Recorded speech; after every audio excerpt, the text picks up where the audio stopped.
Listen, the next thing I want to talk to you about is money printing, because it gets referred to a lot. A lot of people talk about money printing, but I don't think we've ever been really clear on exactly what it is. The memes you see, helicopter money being distributed, or the guy on the actual printer.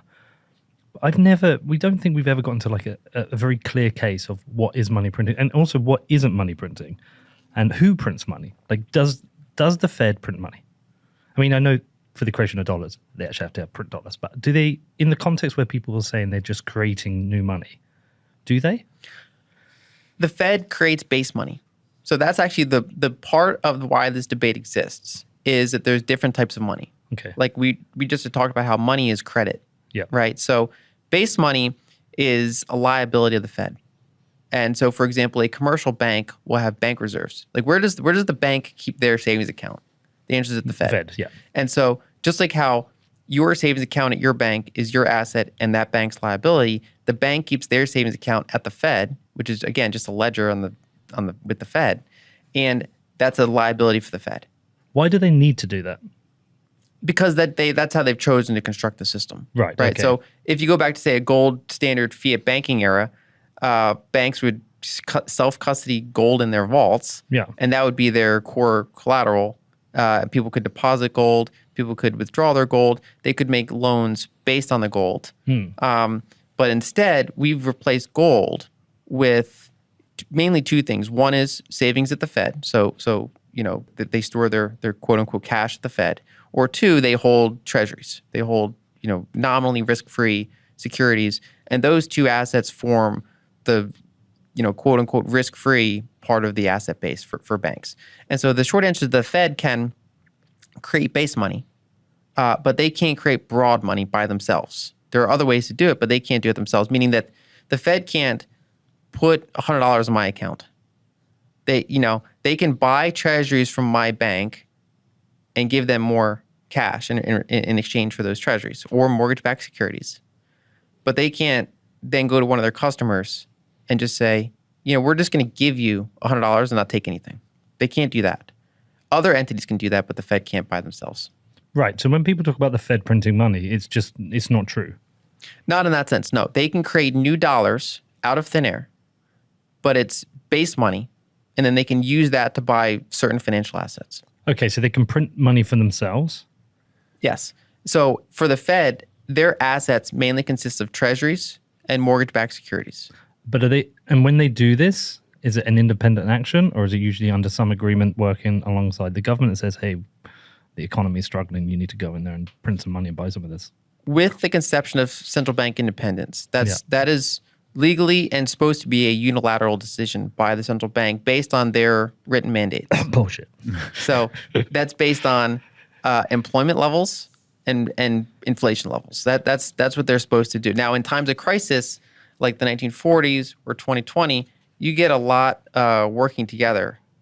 Basically, whenever the system gets super high indebted, you start to get a lot of coordination, loosely or directly, between the entities. Okay, so in terms of money printing, they can print money to go and buy treasuries or go and buy. They buy equities as well, and they buy. The Bank of Japan buys equities. The Fed currently cannot. It cannot. I think it'd be really useful to go right back to the start. I'm sure we've done this before in the past, but actually explain like the relationship between the Fed, the Treasury, and the banks, and how it actually happens. Sure. So the Treasury is the federal government. That's the arm of the federal government. So if Congress, they borrow money. Well, when they tax money, they spend money, and if there's a difference, they can also borrow money. And so all those agreements to do that are passed by Congress, signed by the president, and then the Treasury's job is to figure out exactly how to finance that. Is the Treasury independent of the government, or no? It's part of the executive branch. Part of the executive branch. So is it part of? So if there was a change of power, we know that sort of. I mean, I've brought it up a few times. These guys keep laughing at me. They only think I've read one book. It's called The Fifth Risk. It comes up in every interview. It doesn't. But there's so many things I learned from this. And one of the things was when Trump came into power, there's this whole process where they have to get all the staff ready for the handover of power. And because it's basically something he didn't do. Is this one of the things that the Treasury would be run by the Democrats, and if the Republicans win the next election, they would put all their own people in. Yes. Okay, And so they it's have, a to be, complete they, have handover. to be, they have to get through Congress. There are ways around it because you can have someone acting for a while that's not approved by Congress. But yes, basically the president, his staff, and Congress put these people in. And was Mnuchin, was he head of the Yes. Treasury? Yes.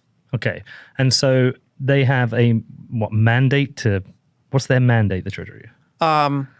Their mandate essentially is to finance the government. Okay. And so, for example, when Congress wants to spend something, they don't specify, okay, issue like this many bonds in this denomination and this many bonds in this maturity. They leave the details to the Treasury. Okay. So the Treasury has to figure out how to finance that. They also operate the mint.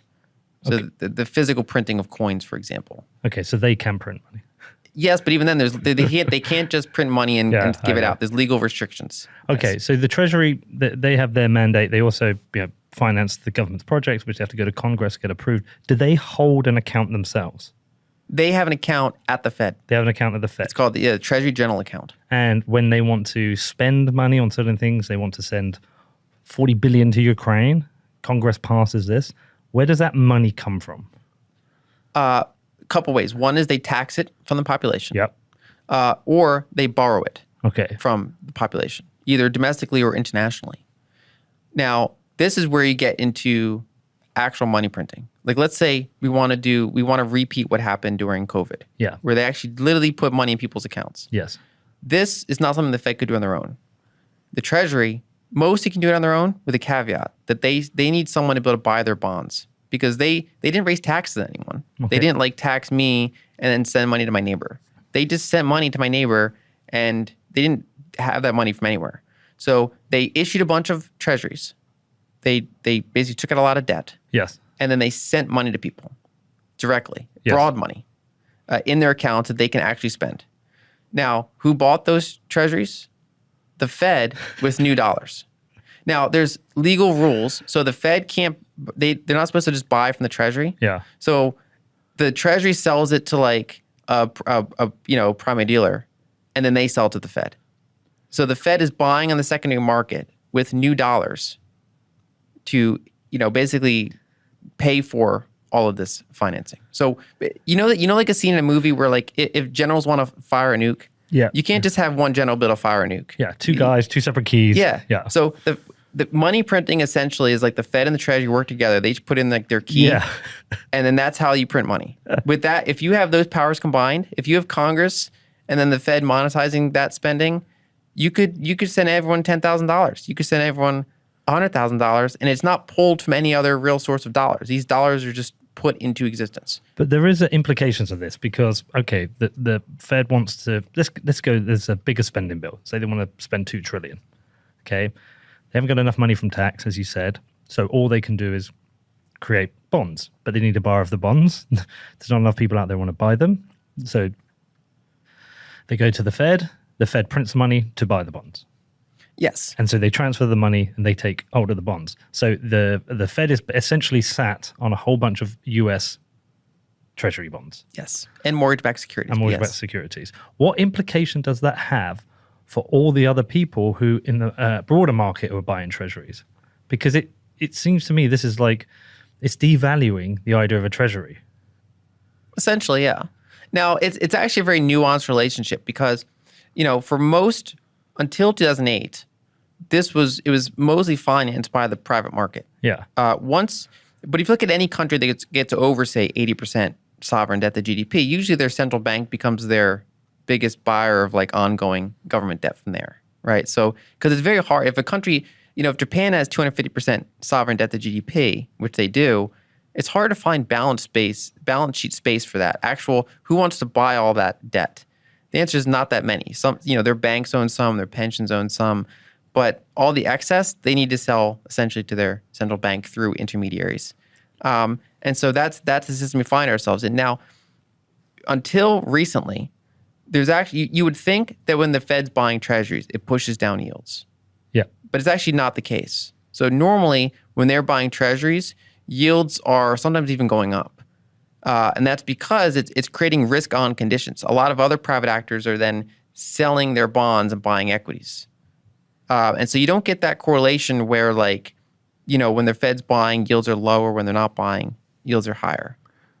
That's also what throws people off. Now, during crises, that's when actually they drive yields down. So, for example, the 1940s, when we were fighting World War II, they capped yields. Right now, Japan's capping yields, Bank of Japan, so they can drive yields down. Is capping yield curve control? Yes. Okay. Yes. And that's usually a bad sign.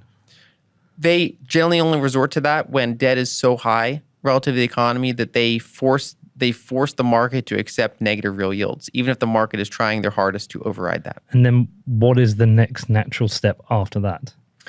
Well, it's not great. I mean, devaluing those bonds. Yeah. So in the 1940s, that's one of the cleanest examples we have of this with data.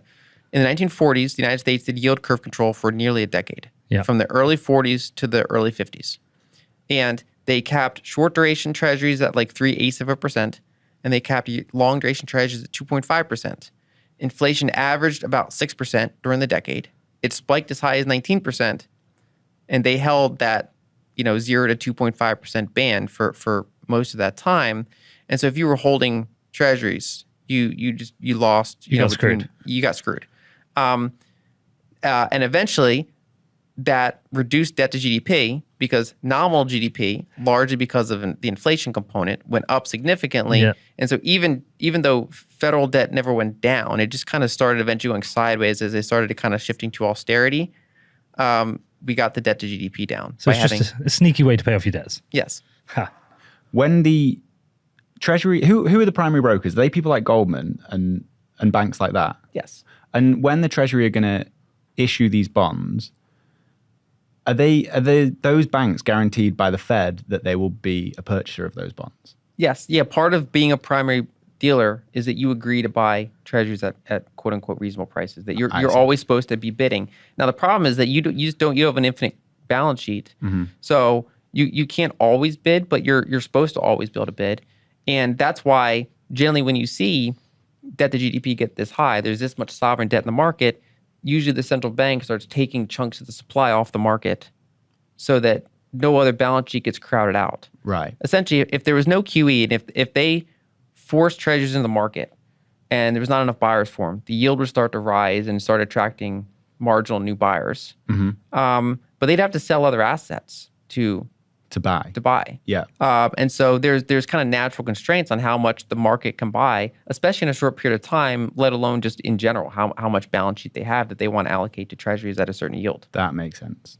It's quite a neat little system if you get access to it. You can control it. Yes. It feels like there should be constraints on it. There should be, because there are these rules, but there should be some constraints on the spending. It just feels ridiculous because everybody else is paying for a few people's small spending mistakes. Yeah. And the way they try to limit it is by having going back to that general's analogy, there's multiple people that have to sign off on it when you get the crazy actions. So, for example, the Fed, they're appointed by a combination of the banks and by Congress and the president. Yeah. And then put into long terms.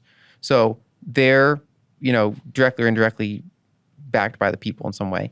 Then, in order to do the outright money printing, so not just Fed actions of buying treasuries, capping yield, but actually sending money to people's bank accounts in exchange for nothing, that requires Congress, the Senate, and then the president to sign off on it. So you need it's kind of like this distributed system where you need a lot of people all to agree to do it. It's not like one person is just out there doing it. No, but I've seen it in House of Cards where all the horse trading goes on, behind doors, right? Okay, you want that? Well, I'll approve it if you sign off for this memorial to build in my town or this legislation to be passed. It's kind of, it's fucking bullshit. Sorry, excuse my language. In 2019, there was a BlackRock paper called "Dealing with the Next Downturn," and it had one of the advisors of the paper was Stanley Fischer, former Fed official, and they basically said, interest rates are super low, debt is super high. There's not a lot of space left just from monetary stimulus. Because generally cutting interest rates encourages more borrowing. It kind of helps reflate the debt bubble, right? So that's why that's considered stimulus. But they said, look, interest rates are already so low, that's not going to be a very powerful tool because they can't really go much below zero, right? So they said in the next recession, that's not going to be enough. So you're going to have to do large fiscal stimulus up to maybe and including helicopter money. The problem is that can be inflationary and can drive yields up, which can then kind of defeat the purpose of stimulus. So the central banks can have to do a soft form of collaboration where they buy a lot of those bonds and hold yields pretty low for a while. The problem with that system, and this is all in the paper, that it could get runaway inflation.